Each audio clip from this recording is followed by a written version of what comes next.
Now for our story. Sergeant Bill Meade walked along the road back towards Wakefield, unmindful of the driving rain. It had all happened tonight just as he had feared. And how could he have ever expected it to be otherwise? How could he have expected Peggy Douglas to understand when he had no explanation to offer? There was one, of course. If only he could have told her that Kit was going to have a baby, that was the reason she was going out west. But he had promised his wife, and in spite of everything, he felt he owed it to Kit to keep that promise. If only he could have told Peggy that everything would work out for them eventually, that he had told Kit how he felt, that she had agreed to discuss the possibility of a divorce after the child was born when she returned to Wakefield. But he couldn't tell Peggy part without telling her all, and Kit had made no definite commitment, so nothing was settled. Nothing was definite, except the fact that he and Aunt Mary's niece were a lost cause. He was caught. He'd been a fool to think he could retrieve anything from the past. He had only succeeded in hurting Peggy and destroying the last vestiges of her belief in him as a person. The lights of the approaching car had picked his figure out of the darkness. Bill stepped over to one side of the road. As it came even with him, the car slowed down, stopped. Bill? Peggy. Come on, get in. Say, this is swell.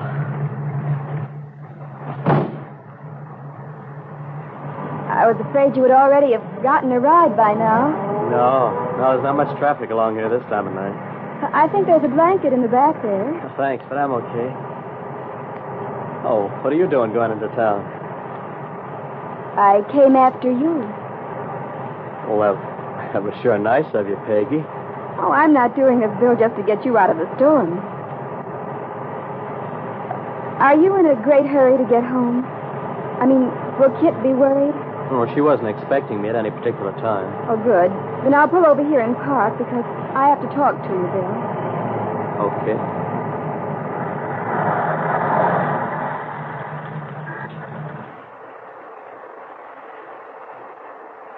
Bill, I can't stand to have things left hanging in the air like this.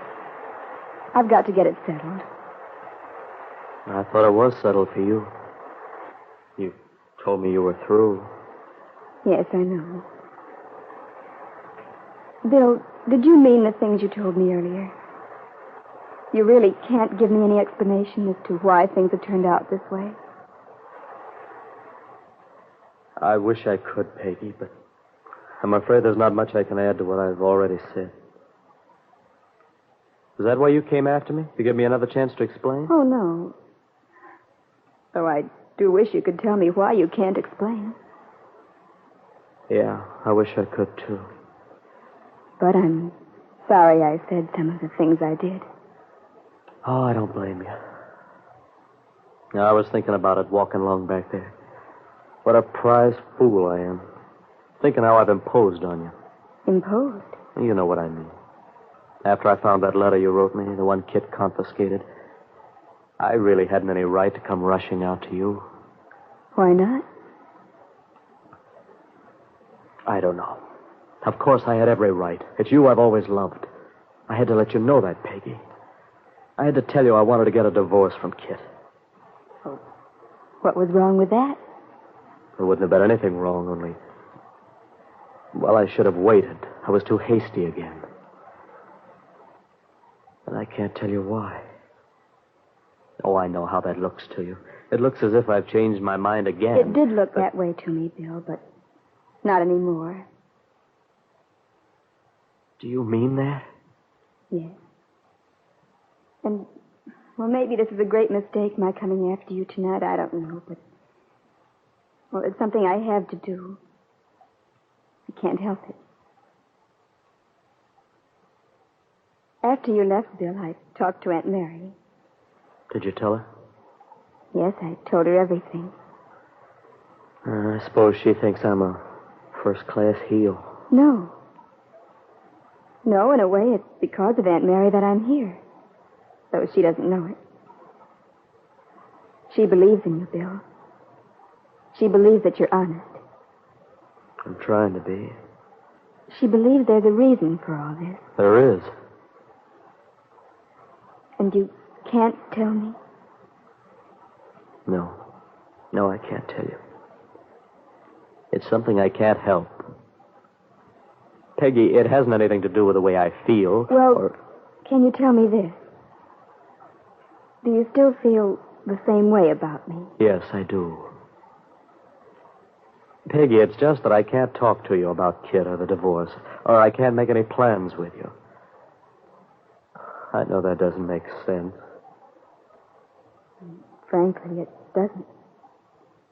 It's pretty hard to take. But if that's the way you say it has to be, I accept it. Peggy.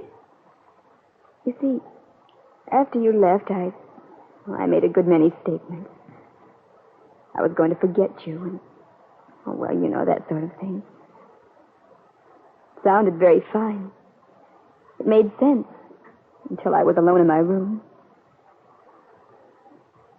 Then I decided that, well... What did you decide, Peggy?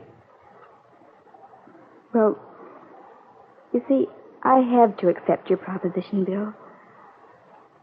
I have to trust you, to try and understand, to wait, whether I like it or not. Because I love you. Peggy. Peggy, that's the first time you've said that since before you left Wakefield. Yes, it is, isn't it? Why wouldn't you admit it the other day when I asked you? Simply because I didn't think I should. I didn't think it should have any bearing on your problem with Kit. Would it have made any difference if you had known then? No. It wouldn't have made any difference. That's all I need to know then. You asked me to trust you, Bill. Have faith in you. Well, that's what I'm going to do. Are you sure you know what you're doing? Quite sure. Isn't that what you want? Oh, of course it's what I want. Now, once before, Bill, I didn't have faith in someone. As you may well remember. You mean about Lefty? Yes. I learned my lesson then. So if there are a lot of things you can't tell me, well, I'll try to be patient. And in the meantime, we can see each other? Well, is there any reason why we shouldn't?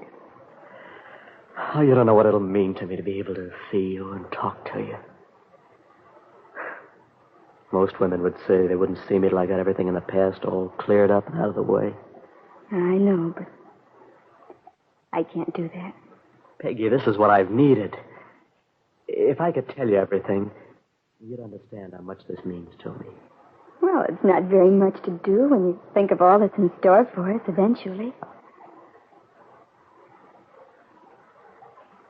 You know, I think you've grown up. It seems so amazing to me. Well, I don't know what's amazing about it. I've just suddenly decided I'm tired of not living, Bill. I've decided not to be bothered about anything. Decided to face the fact that I love you, and well, I might as well admit it to myself and you. So whatever all this other is in your life that you can't tell me, well, we'll live through it some way.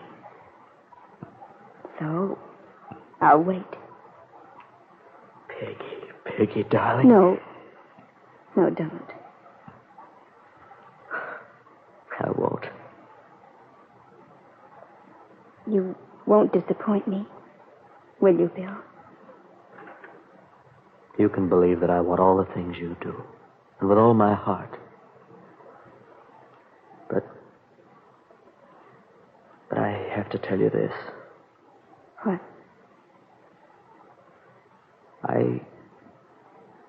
I can't make you any promises about the future, Peggy.